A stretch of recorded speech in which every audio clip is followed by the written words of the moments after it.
gigantic nuclear furnace where hydrogen is built into helium at a temperature of millions of degrees.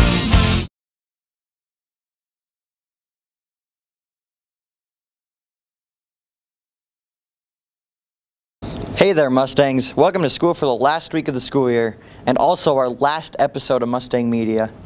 Let's start off the week with the Pledge of Allegiance.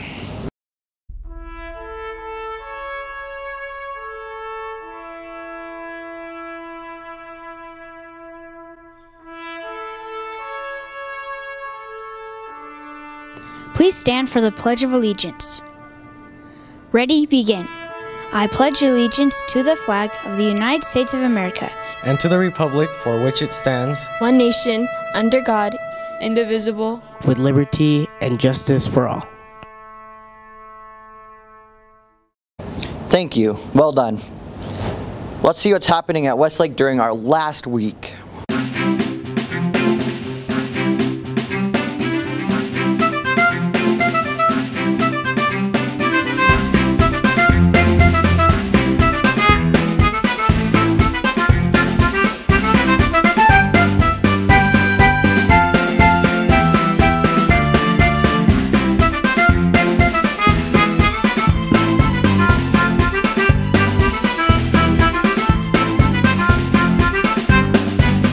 Hey there, Mustangs, and welcome to the last week of the school year. Congratulations, you made it. I wanted to take a moment and explain some of the details of the last week, because although the schedule for most days are fairly normal schedules, each day has a few quirky nuances that I think bear a little bit of explanation.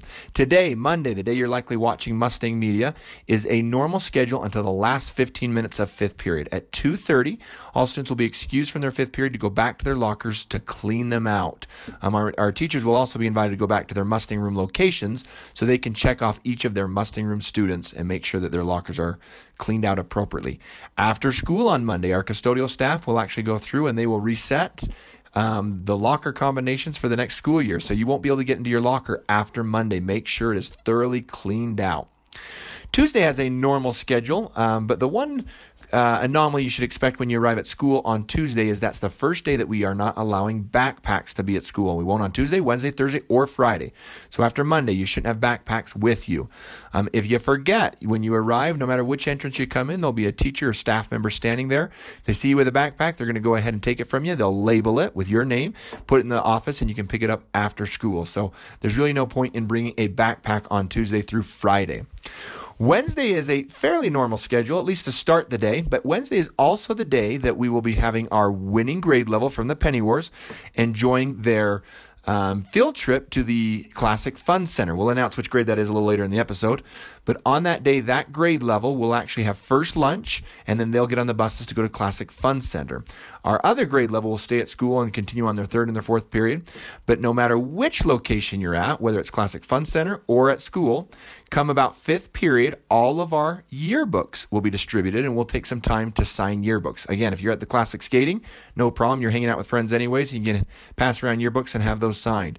If you're here at school, all students will participate in that in the STEM labs and the courtyard during fifth period, and you'll have a chance to exchange yearbooks with friends. If you didn't buy a yearbook, you can still be out there and be able to visit and sign other people's yearbooks and enjoy the experience. But it's really a great finish of the year activity to be able to visit with friends and reminisce through signing yearbooks. On Thursday, we have a normal schedule, afternoon assembly schedule, in which we will have our Mustang Musings number 10 assembly, the final assembly of the year. In this assembly, of course, we'll feature some entire year awards for student recognitions. We'll also have the Mustang Media finale, which is a fun episode to get to see all the highlights throughout the entire year. Thursday also happens to be the last day of 7th grade. If you remember, way back at the beginning of the year, 7th graders came one day earlier than the 8th graders, and therefore they finished the school year one day earlier. So Thursday will be your final day, 7th graders, something to look forward to. Friday is a great day, 8th grade. It's a day just for you. When you arrive, our entire staff will be in the lunchroom and we'll be making you breakfast. It's a breakfast for just our 8th graders. We'll do that for a little while and get a chance to hang out there and visit, after which we'll segue into the gym and have a little faculty versus 8th grade basketball game, I should say. Now, if you're not really into basketball, don't worry about it. You can still be there. You can be with your friends. You can sign yearbooks. You can enjoy watching. But for those who'd like to participate, that's what the activity we'll be doing on Friday after breakfast. After the teachers beat the 8th graders, which I'm looking forward to, we'll segue into our large group meeting rooms for the finish of the day, and anyone who wants to continue visiting and signing yearbooks can do so at that point. That's it. That's the last week of school. It's an exciting time, a great capstone to a great year. Hope that helps. Thanks for the update.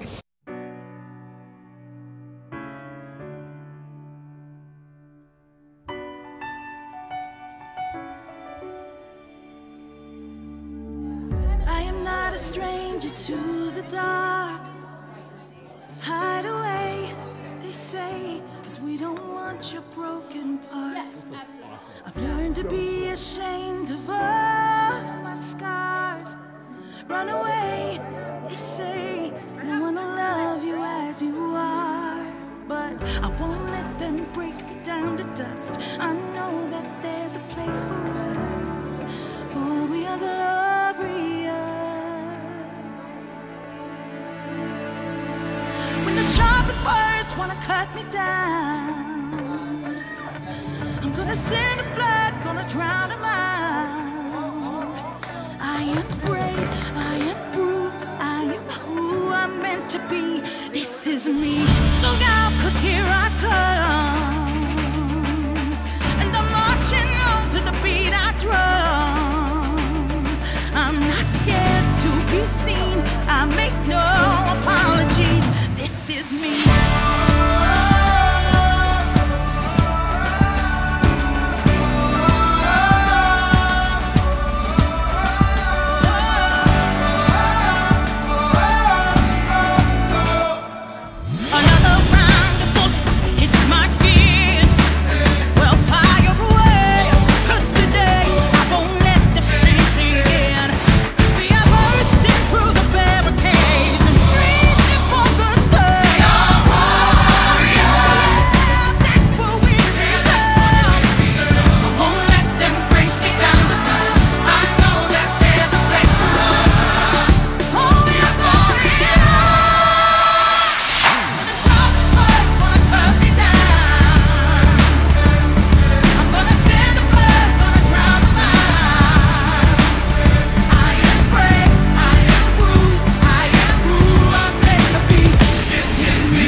We now have another Keep to the Code.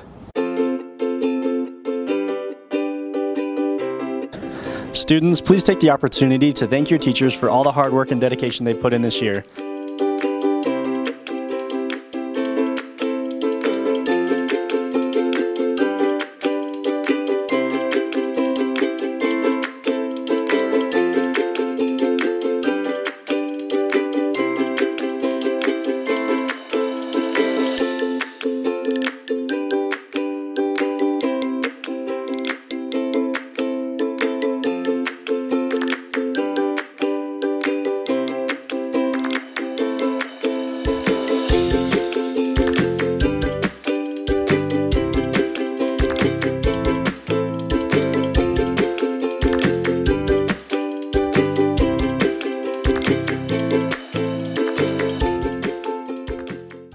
Students, please take the opportunity to thank your teachers for all their hard work at Westlake this year.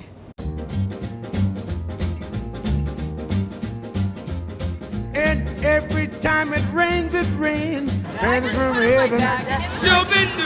Don't you know each cloud contains Spanish from heaven? You'll find your fortune falling all over town. Reach out at your umbrella. It's up, upside down. And trade them for a package of sunshine and ravioli. Macaroni. If you want the thing you love, you must have a pizza, only baby. And when you hear thunder, don't run under the sea.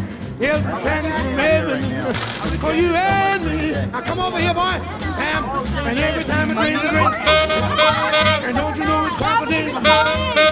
Every time it rains, and don't you know it's crocodile? You find your fortune falling all over town, all over town, all over town. Be sure that your umbrella is upside down. We live up. How about you, the holes, right?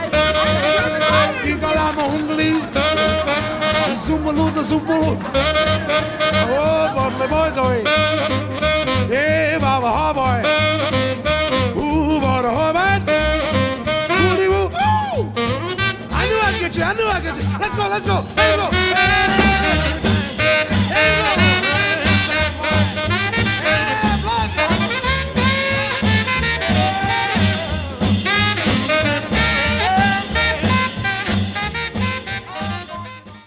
That's it for us. Thanks for watching. Signing off for last time, this is Mustang Media.